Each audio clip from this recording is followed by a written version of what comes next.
राजधानी जयपुर से खबर है, आज फिर विधानसभा का मॉनसून सत्र हंगामेदार रहेगा। कल भी कांग्रेस ने सरकार के खिलाफ हल्ला बोल का ऐलान किया। नेता प्रतिपक्ष टीकाराम जूली की अगुवाई में जारी रहेगा सरकार के खिलाफ हल्ला बोल। आज सदन के अंदर और बाहर दिख सकता है विपक्ष का हंगामा। हालांकि कल विपक्ष ने सारा समय सदन के बाहर प्रदर्शन में बिताया और आज की कार्यवाही भी हंगामेदार हो सकती है। तो आपको बता दें कि मॉनसून सत्र शुरू हो गया है और विधानसभा के मॉनसून सत्र के पहले दिन कांग्रेस ने जमकर हल्ला बोल किया। सदन के बाहर कांग्रेस विधायकों ने जोरदार प्रदर्शन किया, जिसके बाद आज की कार्यवाही भी हंगामेदार हो सकती है। तो आज सदन के अंदर और बाहर दिख सकता है कांग्रेस का विरोध। तो आज फिर विधानसभा का मॉनसून सत्र हंगामेदार रह सकता है। कल भी कांग्रेस ने सरकार के खिलाफ हल्ला बोल का ऐलान किया था। नेता प्रतिपक्ष टीकाराम जूली की अगुवाई में हल्ला बोल जारी रहेगा। तो आज सदन के अंदर और बाहर विपक्ष का हंगामा देखा जा सकता है। हालांकि कल विपक्ष ने सारा समय सदन के बाहर प्रदर्शन किया।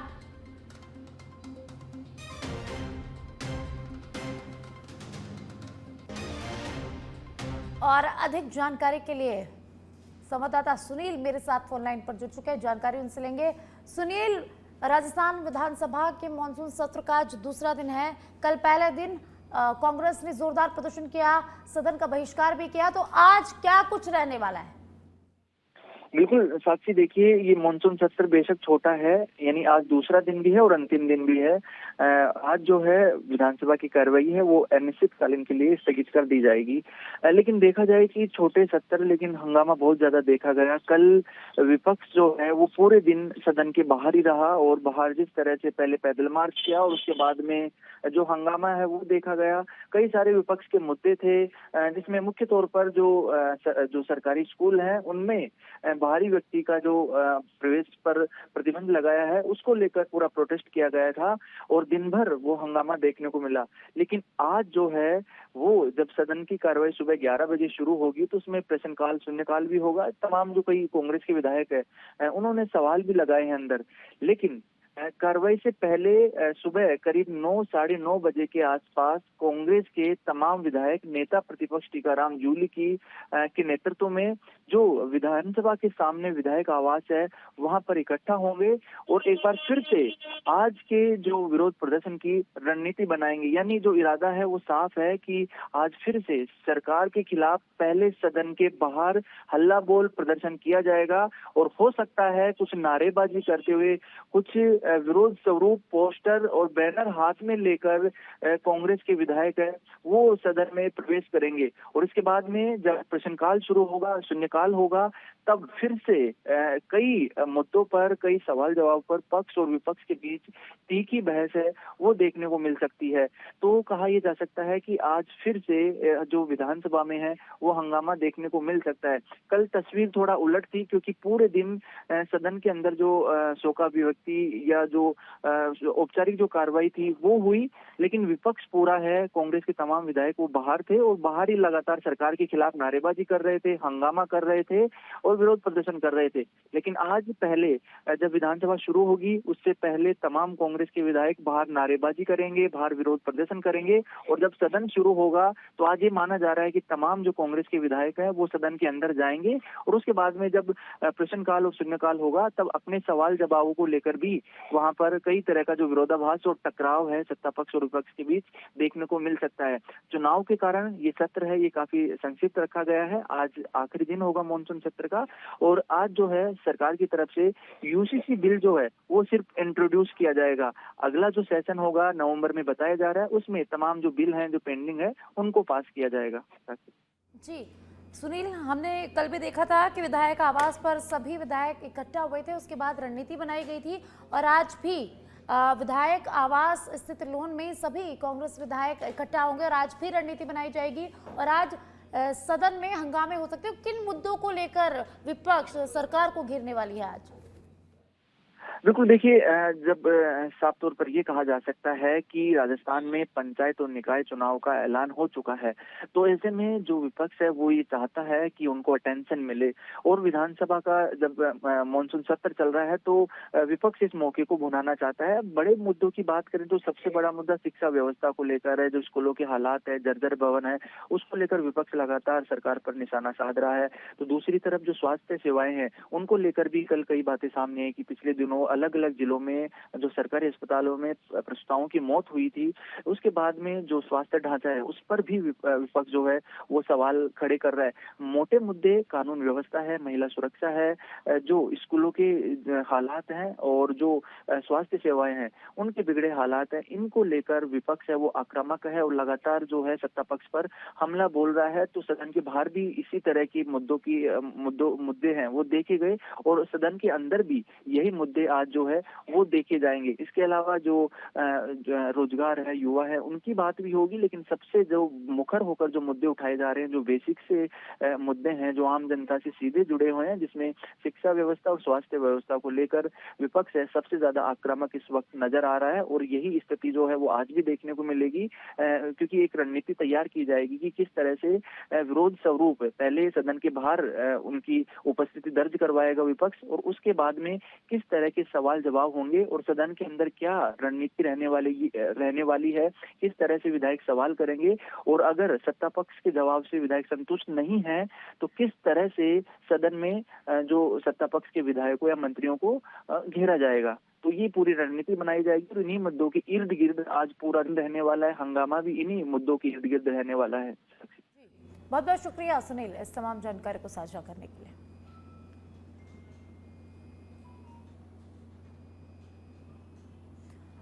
विधानसभा में आज प्रश्नकाल के साथ सुबह 11 बजे सदन की कार्यवाही शुरू होगी। तारांकित प्रश्नों की सूची में 21 प्रश्न है, तो वहीं अतारांकित प्रश्नों की सूची में भी 21 प्रश्न है। उप मुख्यमंत्री डॉक्टर प्रेमचंद बैरवा से संबंधित विभाग, कृषि विभाग, शिक्षा विभाग, जन स्वास्थ्य यांत्रिकी विभाग, जल संसाधन विभाग, सामाजिक न्याय एवं अधिकारिता विभाग, नगरीय विकास विभाग से संबंधित आज सदन में सवाल जवाब होंगे।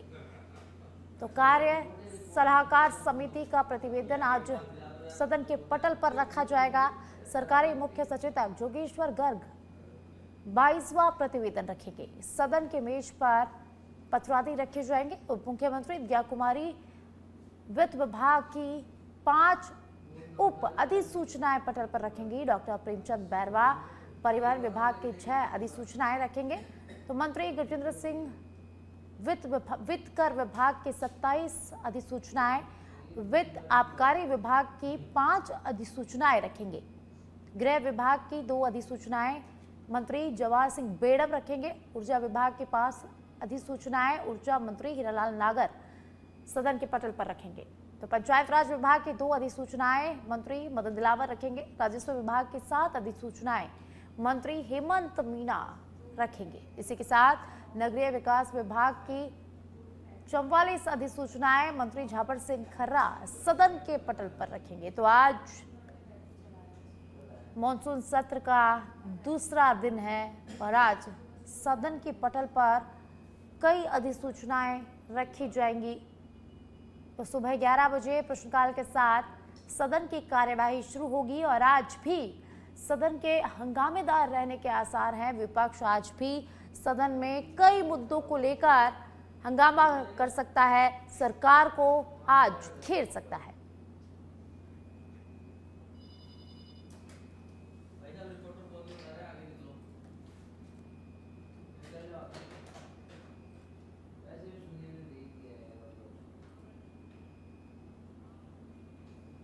मुख्य सचिव वी श्रीनिवास को एक्सटेंशन मिला। मुख्य सचिव वी श्रीनिवास को 6 महीने का एक्सटेंशन मिला है। राजस्थान सरकार के अनुरोध पर सेवा विस्तार 1989 बैच के राजस्थान कैडर के आईएएस हैं वी श्रीनिवास। 1 सितंबर 2026 से 28 फरवरी 2027 तक दिया सेवा विस्तार। पिछले दिनों कैबिनेट सचिव डॉक्टर टीवी सोमनाथन से वी श्रीनिवास ने मुलाकात की। पिछले दिनों कैबिनेट सचिवालय के समन्वय सचिव डॉक्टर मनोज गोविल से भी वी श्रीनिवास ने मुलाकात की। राजस्थान कैडर के 1989 बैच के आईएएस अधिकारी है वी श्रीनिवास 16 नवंबर 2025 को राजस्थान के मुख्य सचिव नियुक्त हुए थे। वर्ष 1989 बैच के आईएएस वी श्रीनिवास विशाखापट्टनम के निवासी हैं।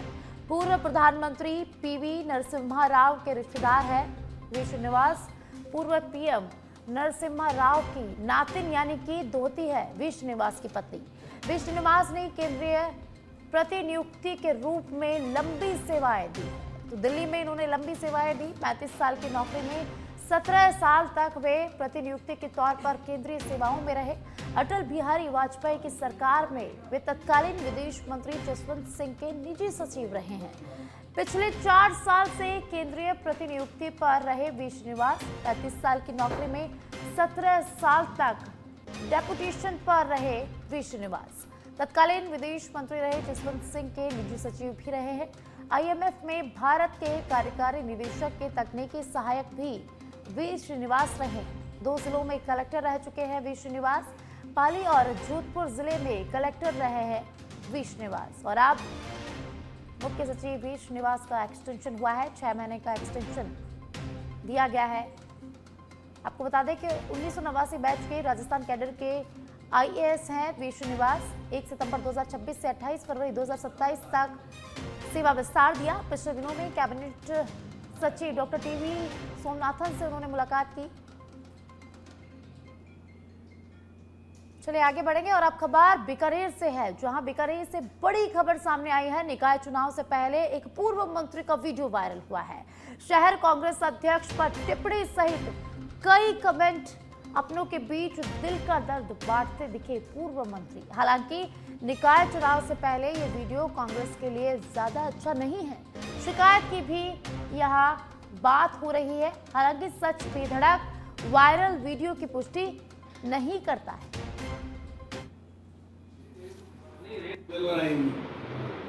आकर के वार्ड के लोगों से उनसे आकलन करेंगे, फिर हमारे साथ बैठेंगे। मैं तो पूरी देखो साहब ये नहीं बीकानेर राजनीति की नहीं और ठेके से वार्ड लेंगे पास से बस कोई बाहर से देखे नहीं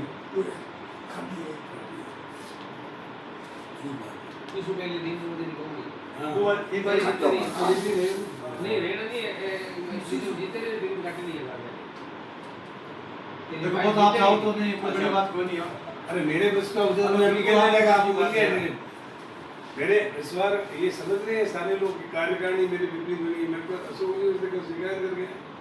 बाकी फिर भी अहम भूमिका आपकी की रहेगी। मेरी भूमिका रहेगी तो मैं निश्चित 99% भूमिका आपकी रहेगी। अरे इस बार नहीं है हमारी सारा बीकानेर घेरा साहब आपने सब करना चाहिए। अरे वो तो हमेशा रही है अपनी। फिर इस बार मेरी बात सुनो, कोई इस बार क्या किया कुछ लोगों ने, अपने ही लोगों ने उनको कमजोर करने की साजिश की।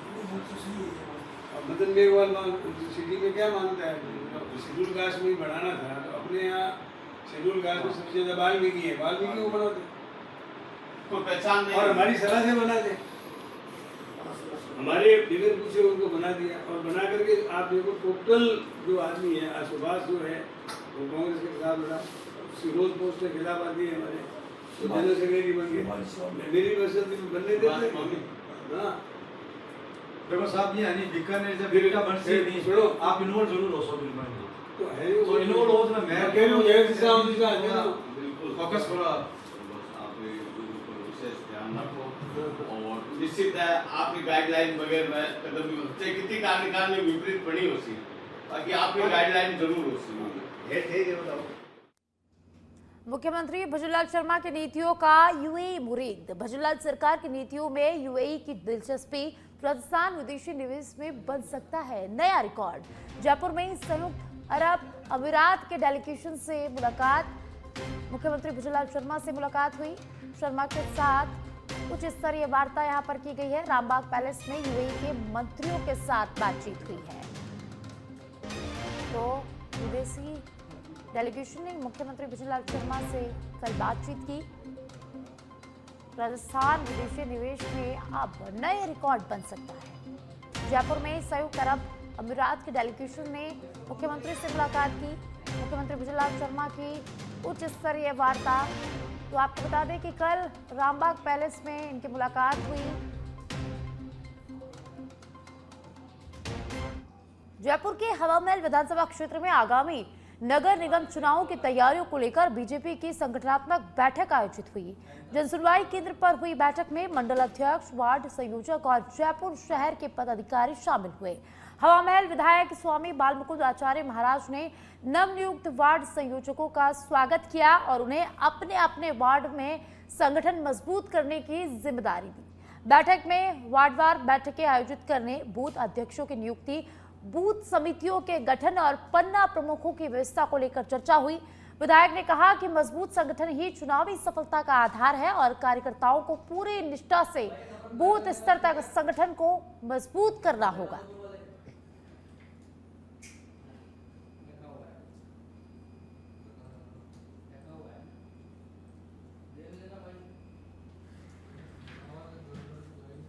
और अब सवाई माधोपुर से बड़ी खबर है, जहां रक्षाबंधन पर्व से पहले 4 बहनों के इकलौते भाई को लेपर्ड उठाकर ले गया। 2.5 वर्षीय बच्चे को लेपर्ड उठाकर ले गया। फलोदी गांव के दुमोदा से दुखद खबर सामने आई है, जहां एक बच्चे को लेपर्ड उठाकर ले गया। घटना को लेकर ग्रामीणों में भारी आक्रोश है। ग्रामीणों ने मृत बच्चे के शव को लेपर्ड से छुड़वाकर अस्पताल ग्रामीण पहुंचे। बालक को ग्रामीण जिला अस्पताल लेकर आए।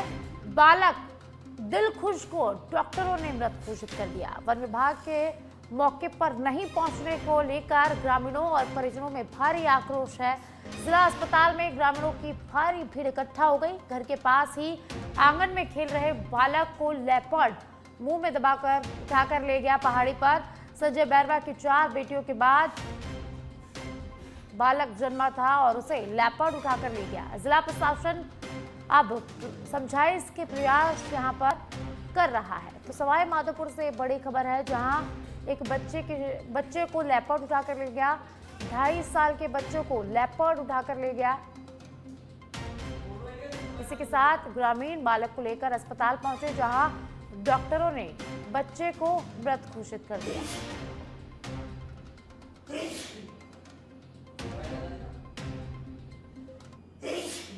डीडवाना जिले में निकाय चुनाव की तैयारियां तेज हो गई है। कलेक्ट्रेट में 24x7 कंट्रोल रूम स्थापित किया गया है। 8 निकायों में 2.87 लाख से ज्यादा मतदाता 9 और 11 सितंबर को 2 चरणों में मतदान होंगे।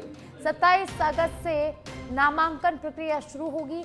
14 सितंबर को मतगणना होगी और 300 से अधिक मतदान केंद्रों पर वोटिंग होगी।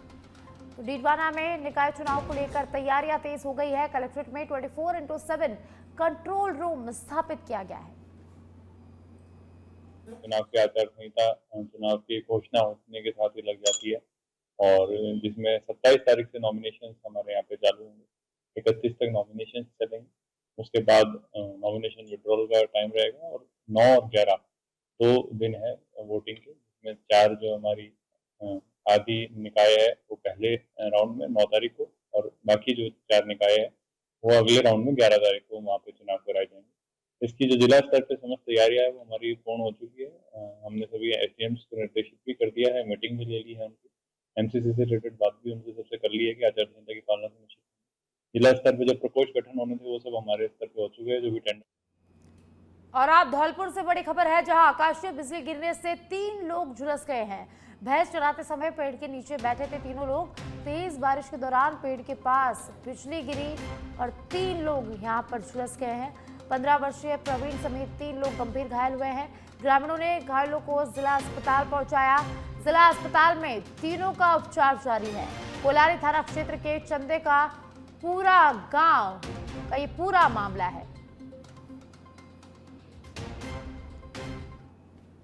गांव है चितौरा के पास, बाबू महाराज के यहाँ पर, मतलब क्या कहते हैं, 3 लोगों पर बिजली पड़ी थी। मेरे से हाथ दिया था, उनको मैं उठा के इसमें गाड़ी में डाल के, मतलब कहते हैं धौलपुर के लिए, जिला धौलपुर में